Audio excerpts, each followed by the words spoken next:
Hello and welcome to the Penalty Box Perspective podcast. Slightly different voice this week. This is Matt recording solo due to Nathaniel being unable to join us this week. So it's just going to be myself for today's episode, taking you through this week's slightly shorter episode. So again, I've had a chat with Nathaniel prior to today's recording, and we made a decision. There's a lot of conversation happening at the moment around potential Olympic rosters and how those are going to look. And obviously, we've got the Olympics in Milan coming up next February, and as we're approaching American Thanksgiving in December, we're going to be in a position where those rosters are going to start getting finalised. Are there going to be any late pushes? Are there going to be, big names that you would expect to be there but end up dropping out? So I'm going to look at the projected lines that I would have for the big four nations. So that would be for Team Canada, USA, Sweden and Finland. We may potentially look at some other teams as we get closer to the Olympics, but I thought I'd just start with the large ones. And this is going to be such a monumental situation for the NHL to be in as a whole. Obviously, NHL players haven't been permitted to play at the Olympics since 2014 when they last played in Sochi in Russia, with Team Canada taking gold on that occasion. So this is a really important event for the NHL as a whole in terms of the way that they can broadcast and market their elite players on a nationwide level. Each team's going to have to bring their best, and I could not be more excited for it. So the way I've laid this out is I've got for each team approximately 14 forwards, as well as 7 defensemen and 3 goaltenders. So I'm going to start with Team Canada. So there's a few players that are already, pretty much established into the team already and have been picked as a part of the preliminary roster. So Connor McDavid, you've got to have. He is arguably the best player in the NHL, one of the best players of his generation. That goes without saying. Nathan McKinnon, again, goes without saying, currently leading the league in points, being absolutely phenomenal. Sidney Crosby. Now, again, Sidney Crosby is, even at the age he's at now, 37, 38 years old, still producing at such an elite level, an absolute born leader. Was absolutely outstanding at the Four Nations face-off last year, and someone who is going to be one of the only players to have previous Olympic experience, and that'll be incredibly important for them. Mitch Marner, Braden Point, and Brandon Hagel, again, kind of putting them all in there as they're high energy, point scoring, productive forwards, guys who are going to be able to play up and down the lineup and be incredibly effective. Nick Suzuki as well, again, has started the season on fire with Montreal, and is someone who I think, especially down the middle, is going to represent a really great opportunity for them to have some depth forward and some depth scoring. This is where it starts to get a little bit more difficult, because there's a few players who have made the cut, but there may be some sort of some issues potentially around it. So I've got Zach Hyman in my list. Now, obviously, Hyman has spent a large period of time out injured. I think it is anticipated that he will be back healthy in time for the Olympics, but the reason specifically why he made the team, outside of his just his elite talent, is the chemistry that already exists with Connor McDavid from playing in Edmonton together. They're two guys that will be able to be stuck next to each other on a line and be able to have elite puck possession and really set the tempo of a game. I then had, you kind of get into your sort of, slightly grindy players, the likes of Brad Marchand, Sam Bennett, are potentially guys that, you need to look at taking. I don't necessarily think that the Olympic hockey, the way that the games are going to be played, is going to match that exactly of the Stanley Cup. However, you do still need those guys who are going to be able to be a pest for the opposition and get mixed in amongst it and be able to drop the gloves if needed and score those kind of, the greasy goals that, fourth lines tend to do. And I think that whilst I don't necessarily think that they would be the optimal players, especially someone like Sam Bennett, I can absolutely see why he would be the exact kind of player that Team Canada would want. So coming into my last couple, Mark Stone also makes up, that as well. Big physical, power forward, with some elite playmaking. Depends if he's fit or not. Again, we are in the classic situation at the moment with Mark Stone being on the injured reserve, which is just absolutely happens every single year, happens without fail. So you've got Marchand, Bennett, and Stone there potentially as your more slightly grindy forwards. And then, you've kind of got space for some wild card options in there. I'm doing it. I'm taking Connor Bedard. I'm taking Macklin Celebrini. I don't think that you can take one without taking the other. Both of the young players have been absolutely electric in the NHL this year. They currently lead, they're right up there in the league leadings with points totals, goals totals, assist totals, etc. They have both been able to step up and lead their respective teams. And I also think as well, this is such an incredible opportunity for the NHL to be able to showcase their best talents, their best young players, everything that they want in a lineup, everything that they want to market the league. And what better than to have, two of the premium young stars in your nation and in your league being able to represent their country at the Olympics, on one of the biggest stages in sports. I just think that is an absolute no-brainer for me. And, you look at some of the players like, potentially like Bennett or Marchand or Stone, and, players like that aren't going to be needed in every single situation. So, I think you have opportunities there to play, Celebrini and Bedard. You could even play them on the same line. And the potential production that you would get from them would be, would be absolutely electric. The final forward that I had to round out the 14 was Jonathan Huberdeau. Again, I think even though he's playing on a slightly struggling team, I think that he is still a great offensive player. And I think a lot of the criticism of Jonathan Huberdeau, comes solely down to the contract that he makes within the NHL. Well, that's not going to matter in an Olympic capacity. I think that will be absolutely fine. So just to summarise, the 14 forwards I have for Team Canada, I have Zach Hyman, Connor McDavid, Mitch Marner, Jonathan Huberdeau, Nathan McKinnon, Braden Point, Brad Marchand, Sidney Crosby, Mark Stone, Brandon Hagel, Nick Suzuki, Sam Bennett, Connor Bedard, Macklin Celebrini. So those are the 14 forwards I've got for Team Canada. Now moving on to the defence, I've got 7 defensemen here. Some of them pick themselves, some of them slightly more difficult, decisions. Your first defenseman for Team Canada, it's got to be Cale Makar. He's arguably the best defenseman in the NHL at the moment. Almost a certain nailed-on nomination for the Norris Trophy at the end of the year. So I think that it just goes without saying that he needs to be there. You've then potentially got an option of someone like Thomas Harley as well, which would be, he's a terrific young player with Dallas, recently signed his new contract, he's had a good start to the year, and someone who I think will be, a really, really good option for them, either to pair with Makar or move into sort of that second pairing.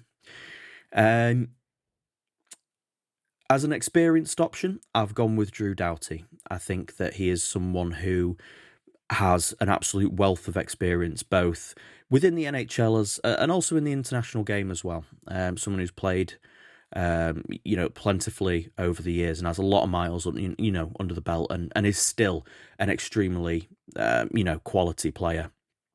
I've also got Noah Dobson within there as well. He's got really, a really strong transitional defenseman. Can play on the power play. Someone like that. He has been outstanding on the on the Canadians this year. He's been absolutely fantastic. Then moved into some slightly younger options potentially. I went with both Jacob Chikrin and I went with Bowen Byram. Now, both of these guys, both agile, fast-moving pair. They've got, they're both able to retrieve the puck strongly, and they're also capable of getting a bit of a breakout going as well. So I think that they represent an opportunity as you are moving forward. You've got your experienced players, your veteran players. You've then also got some sort of younger energy spark plugs that you can, that you can put in there, and I think that potentially rounds them out in pretty much the best way that they could.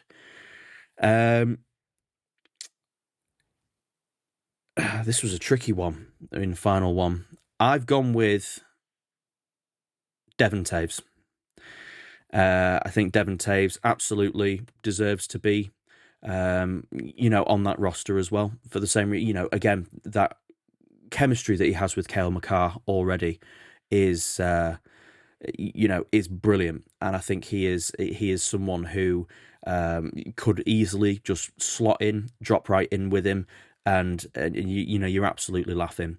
There are some options which, someone like Josh Morrissey. Josh Morrissey's been absolutely outstanding this year. I think it would be, you'd have a really hard time leaving him out. In fact, you know what? I'm taking Morrissey over Byram. That's a last minute change there. That's who I'm taking. But the likes of Dougie Hamilton, Shea Theodore, Evan Bouchard, I'm just not taking Evan Bouchard if I'm Team Canada. I just cannot justify. I just can't justify the defensive liability that he is for such suboptimal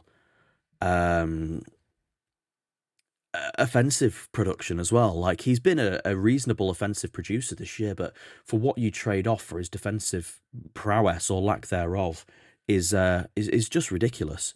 So let me just make that quick adjustment. Okay, so that gives me 7 defensemen of Cale Makar, of Devon Taves, of Thomas Harley, Drew Doughty, Josh Morrissey, Jacob Chikrin, and Noah Dobson. And even then, there's still people who have been left out. So, moving into your goaltenders, I think this is an area where Team Canada struggle. I think you look at someone like Jordan Binnington, who's already been approved onto the preliminary roster. I've spoken at length about what a knob I think Jordan Binnington is. I just think he is the most unwarranted main character in the NHL. Finds a way of making every situation about himself as opposed to finding any remote way of even figuring out how to stop the puck. He has been in a lot of big games.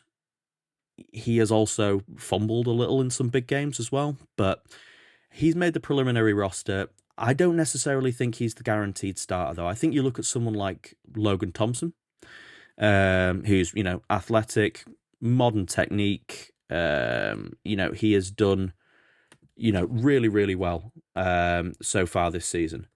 And I think that he represents a competitive backup who will give Binnington a good run for his money. Mackenzie Blackwood is the goalie that I had for my third option. Now, with Mackenzie Blackwood, I don't think anyone expected him to have the season that he's having this year at Colorado. He stepped into a team, him and Scott Wedgwood, and they've both represented really, really good seasons. They're both performing, above and beyond what would have been expected of them, and is a real key part as to why Colorado have been as dominant as they have been this year. And I think when you're looking at Team Canada and you've already got McKinnon there, you've got Makar there, you'll probably have Devon Taves there as well. I think taking Mackenzie Blackwood represents, another good option of a guy to have around who may potentially be needed if necessary. So, just to run that through, goaltenders, Binnington, Thompson, Blackwood. which moves me into Team USA. Now, Team USA, again, it's a tricky one. There's certain names in here that are kind of just making the cut. Certain names that were difficult to make, difficult to make the cut. But anyway, I will move into it. Uh, some forwards who are just absolutely undeniable, in my opinion, and that's Austin Matthews. It's Jack Eichel. It's Matthew Tkachuk if he is, well, he's already been named as a part of the first six that are available. They'll be hoping he'll be fit and ready to go. By the sounds of it, he will be. Jack Hughes as well is another guy who is the season that he's having so far. He's an absolute, a lock for me. And Brady Tkachuk as well. I mean, you can't have Matthew without Brady. Both physical, both experienced in the Four Nations face-off aspect. He's been absolutely, he has been sidelined with that injury as well. Quite typical of the Kachuk brothers to be injured. But in theory, what it'll mean is if they both get themselves back healthy before the, before the Olympic break, they will have less miles sort of on the engine over the course of the season. So I think that that potentially has the opportunity to be a really good option for them. Jake Gensel, again, another guy on that Tampa lineup. Especially with talking about Braden Point with Team Canada, Jake Gensel is another guy who just has elite offensive upside and someone who can be, a really, really potent goal scoring threat as well as a creative aspect as well. So I would be having Jake Gensel in there, without a doubt. I've got Dylan Larkin and Clayton Keller within that lineup as well. Both for sort of similar reasons, both, reasonable veterans of the league, especially, they've both been around a few years now without them being sort of too old, but they represent a lot of power, a lot of drive, a lot of speed. I think you put them on a line with someone like Brady Tkachuk, and I think you've got, a recipe to cause absolute chaos to anyone that they're playing. That's going to be a really, really tough physical matchup for any line, I think. I've also got Cole Caulfield for that same reason, an electric player who, has already shown this season that he can, be a real clutch player in big moments for Montreal, and especially sort of in overtime, late in games. He's just someone who knows where to be at the right time and has a real ability to make his shot count when it matters. So I've got Cole Caulfield in there for that reason alone. I think JT Miller, I think, is someone who, despite the season that the Rangers have had so far, is someone who can play both down the middle and on the wing. He's a versatile option, good leader. He has leadership sort of, experience already, and someone who I think would be, certainly like a depth centre on that lineup would be really good. Would be really good. In terms of another couple of sort of powerful options, I've taken both Tage Thompson and Matt Boldy, which Nathaniel will be thrilled to hear. Again, big, powerful skaters with really, exciting levels of offensive upside. I just think that, you look at potentially even like a fourth line, for example, of, JT Miller centering Tage Thompson and Matt Boldy is just such a weapon of a line, capable of defending well, getting goals, killing penalties, just being absolutely outstanding.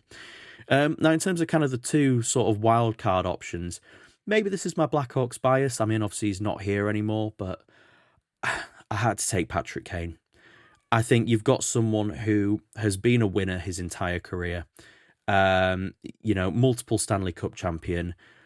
Again, someone who's got some Olympic experience, and who might not necessarily play a ton of minutes or play a ton of games, but just having him around the team and being in that position where he can offer advice and tutorship to some of those younger guys, I think will be such a massive opportunity for those guys to be able to take to take advantage of. So yeah, I think that I think that Patrick Kane will potentially find himself will potentially find himself on the plane to Milan. My other option, Jason Robertson. Again, I think just someone who such an emphatic goal scorer, a really really gifted player. Someone who I think again as potentially as a depth option. He's powerful as well, good skater. He's got a lot of strength, big body, absolutely capable of putting himself about within within those lineups. So just to recap those forwards on Team USA, we have got just okay. So we've got Austin Matthews, we've got Jack Eichel, Jake Gensel, Matthew Tkachuk, Jack Hughes, Clayton Keller, Dylan Larkin, Brady Tkachuk, Matt Boldy, JT Miller, Tage Thompson, Cole Caulfield, Jason Robertson, and Patrick Kane. So, moving into the defense then, I think potentially three of these guys write themselves into the team for me. I think you look at Quinn Hughes, you look at Adam Fox, you look at Charlie McAvoy. All of those guys will absolutely, barring any sort of catastrophic injury, I think all three of those guys will find themselves on the Team USA roster, and I'm very comfortable in saying that.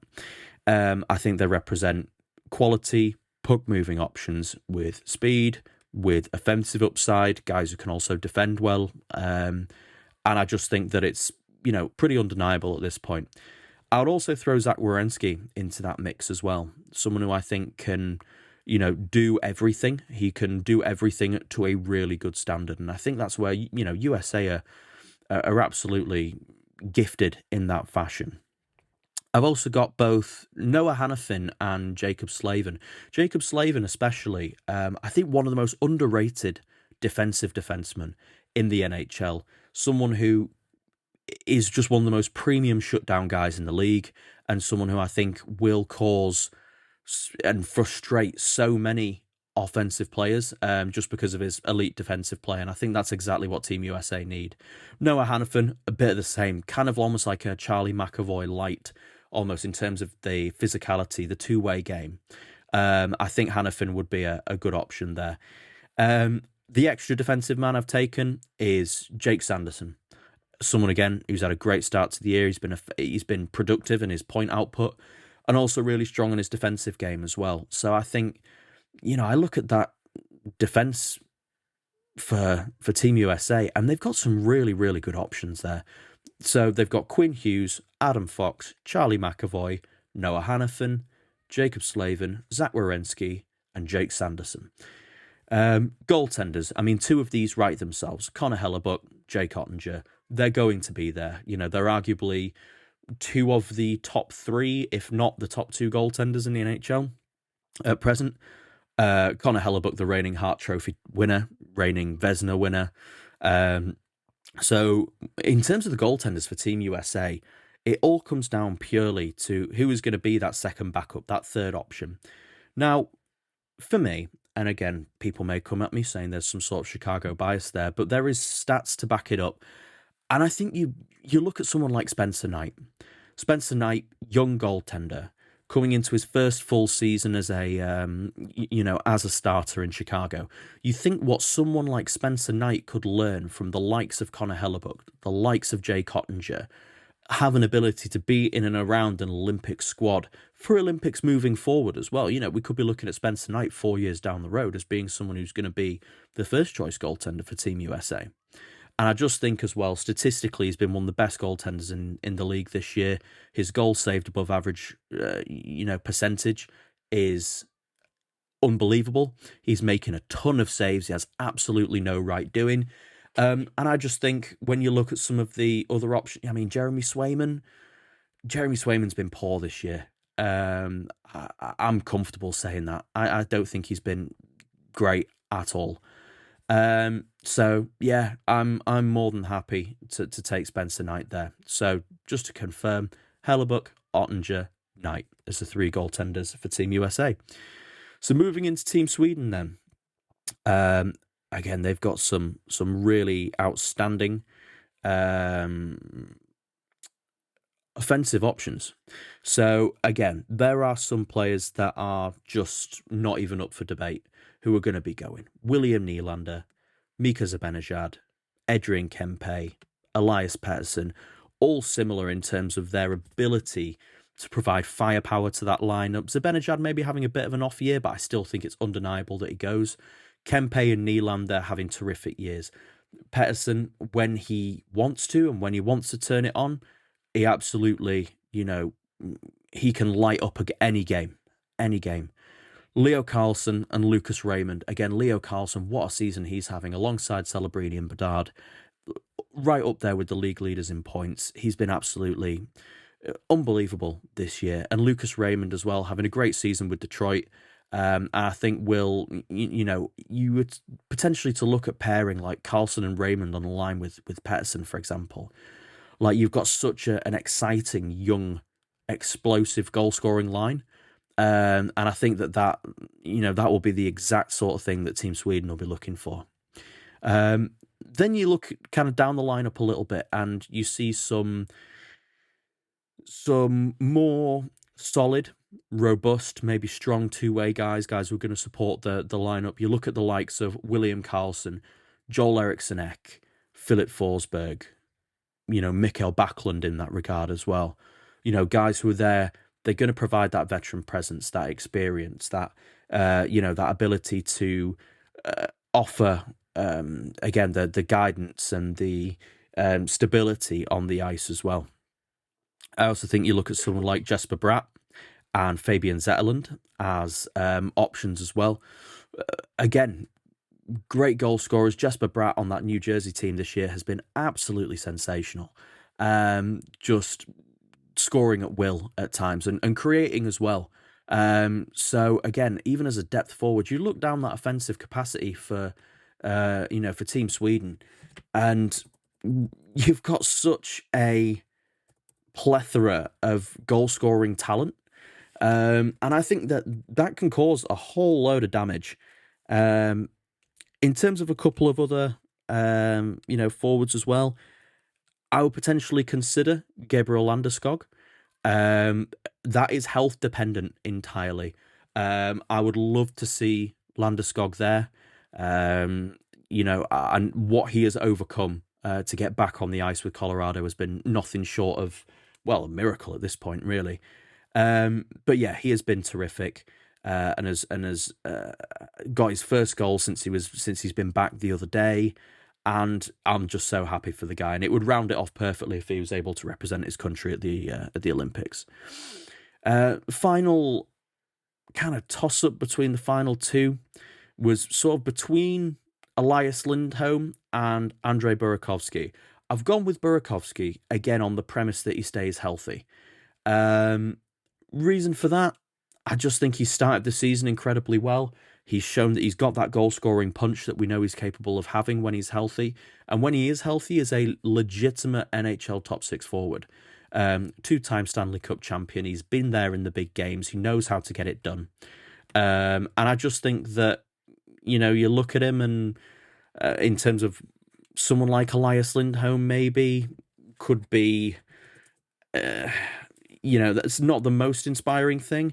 But I think Burakovsky and Landeskog as the additional kind of forward options there. So Burakovsky and Landeskog, Nylander, Mikael Zibanejad, Adrian Kempe, Leo Carlsson, Elias Pettersson, Lucas Raymond, Philip Forsberg, Joel Eriksson Ek, William Karlsson, Jesper Bratt, Mikael Backlund, Fabian Zetterlund. Those are your 14 forwards on that Team Sweden line. On their defence, again, I think a lot of this picks itself. The 7 that I had, I didn't really have too much difficulty in picking between the two. Rasmus Dahlin and Victor Hedman. I just think that is potentially an absolute elite pairing on any team, let alone Team Sweden.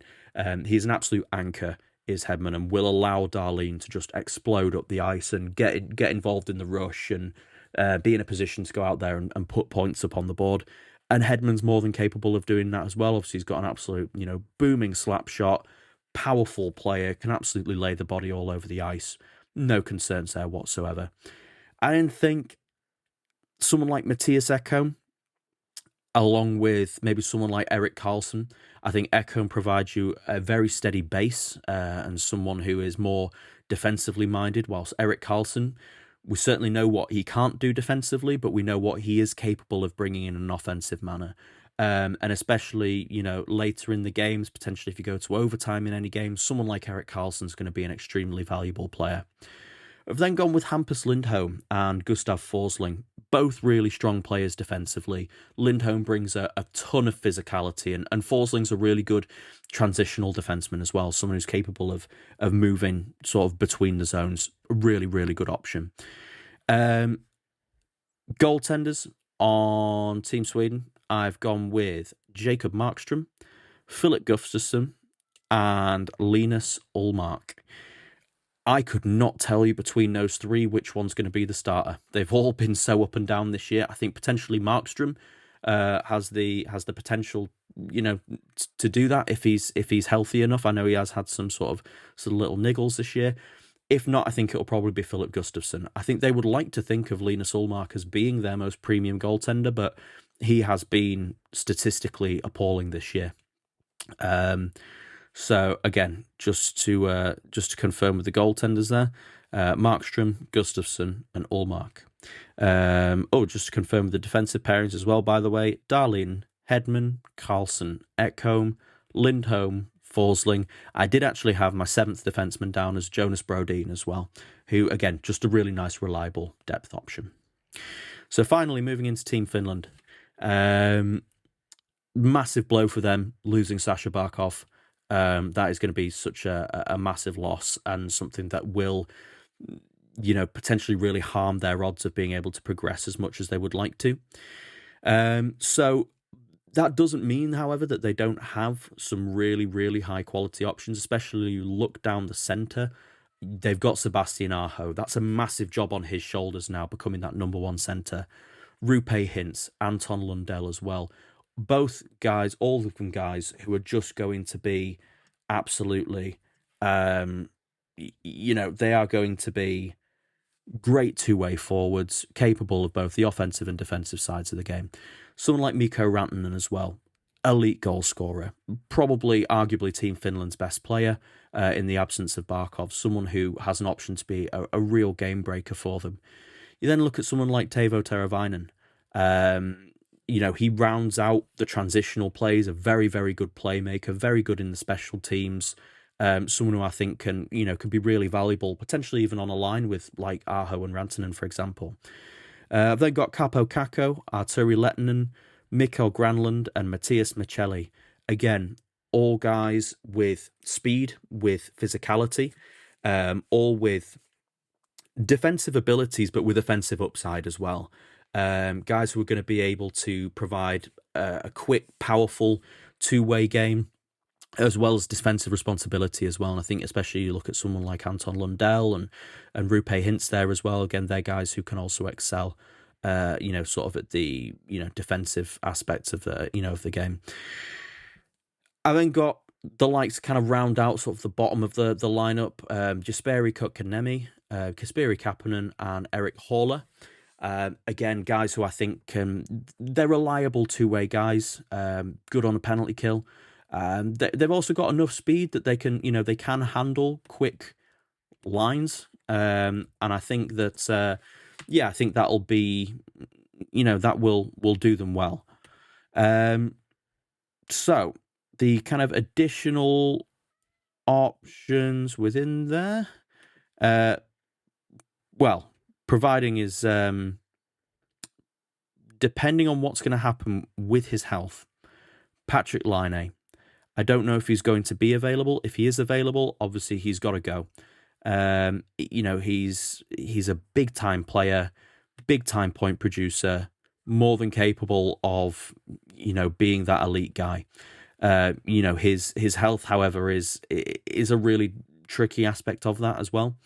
And then Eli Tolvanen from the Kraken. Again, a nice kind of secondary scoring power play 2 type guy. So again, someone who I think as a 14th forward, would really sort of round out that team.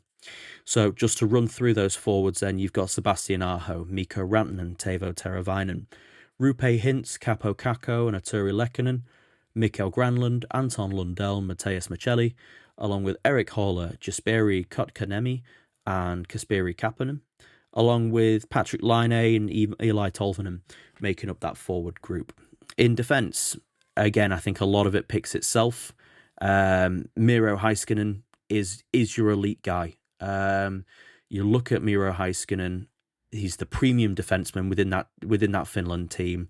You've then got the secondary sort of defensive players, kind of like Nico Mikkola, Henri Jokiharju, reliable defenders, who can be solid and can keep you more solidified at the back. Esa Lindell as well.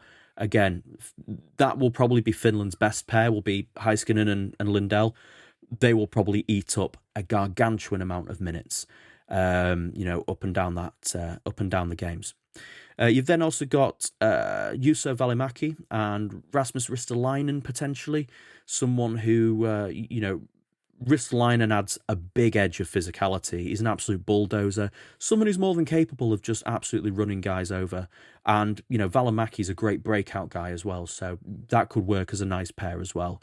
As the 7th defenseman, I've gone with Urho Vakanainen, just someone who, again, I think provides them with a little bit of everything, I think. So just to round out those defensemen on the Team Finland there, Miro Heiskanen, Esa Lindell, Juuso Välimäki, Rasmus Ristolainen, Nico Mikkola, Henri Jokiharju, and Urho Vakanainen. Moving into their goaltenders then, again, I think these three all pick themselves, and I think they have a very definitive starter. The definitive starter is going to be Juuse Saros. Again, he's probably Finland's one of arguably best competitive advantages is his ability in goal. I know he's maybe not necessarily been on the top of his game the last couple of years, but I still think he's an absolutely massive big game player. Ukko-Pekka Luukkonen, still one of my favourite names in hockey without saying. I think Luukkonen will be the backup. And then I think Kevin Lankinen will be the third choice there. So I think you'll have Saros, Luukkonen, and Lankinen. And that rounds out all four of the major teams, as well as their offensive lines, their defensive lines, their goaltenders for Team Canada, Team USA, Team Finland, and Team Sweden. So I want to thank you guys for listening, and this has been a little bit of a weird experience for me, just kind of talking to myself seemingly for the best part of 40 minutes. Nathaniel should be back for the next episode. I should be there as well. Sometimes we just have personal circumstances that sort of makes it difficult for us to be able to record together. But however, we both feel comfortable enough recording on our own that we'll still get that content out to you regardless. So just bear with us. As always, you can find us and follow us on X and Instagram at the PBP Podcast. You can also email us at penaltyboxperspective@gmail.com. If you've got any feedback or you want to talk to me about rambling on my own for 40 minutes or, equally, if you've got any positive feedback, always helps a ton. You can find us on Apple and Spotify at this point as well. If you want to leave us any 5-star reviews on there as well, that also massively helps us, moves us up the algorithm and lets people know that they're interested in our podcast, and that makes it more available to more people. We've got some big plans moving forward, some guests that we're trying to work on, and plans of what we're going to talk about going forward. So I'm really looking forward to being able to discuss that all with you. And for those that are still with us, thank you very much for being here with me this week. Take care, and we'll see you on the next one.